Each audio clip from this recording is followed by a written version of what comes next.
दुनिया का निर्माता कौन है?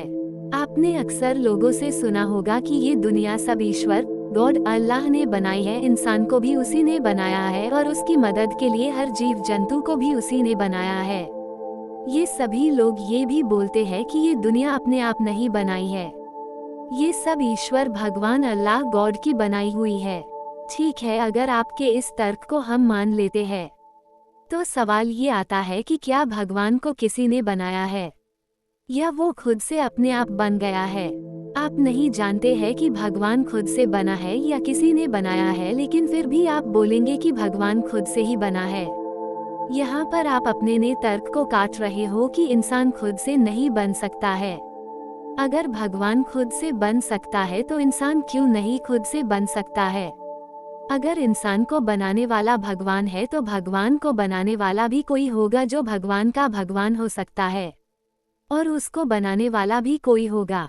इस तरह आप कितनी ही गहराई में चले जाओ, आपको मानना ही पड़ेगा कि कोई तो है जो अपने आप बना है, जहाँ से ये श्रृंखला शुरू हुई है। और इस तरह से बनाने वाले का कॉन्सेप्ट या धारणा या थ्योरी या वाद अपने आप खत्म हो जाता है।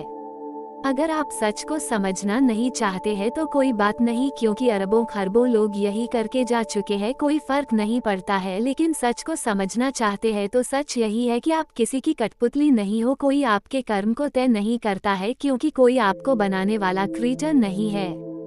हर जीव का जन्म दो जीव के गुणसूत्र के मिलने से होता है।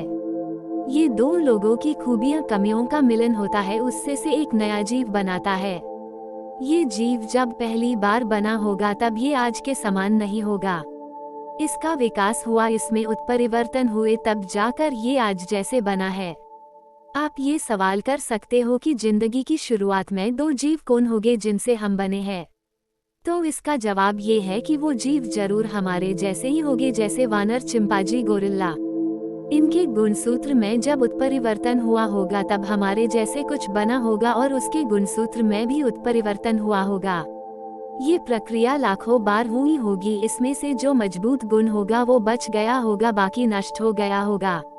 उदाहरण के तौर पर आज भी आपस में जुड़े हुए बच्चे के जन्म होता है और ये बच्चे अनेक प्रकार से जुड़े होते हैं, लेकिन कोई भी बच्चा एक समान नहीं होता है।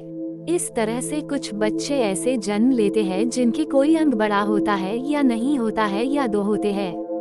ये सब उत्परिवर्तन के जरिए ही होता है। इसमें कौन सा कारक होता है जो ये सब कुछ करता है, इसको कोई बता नहीं सकता है, क्योंकि इंसानी जिंदगी जटिल है, लेकिन जो कारक होते हैं वो भौतिक कारक ही होते हैं।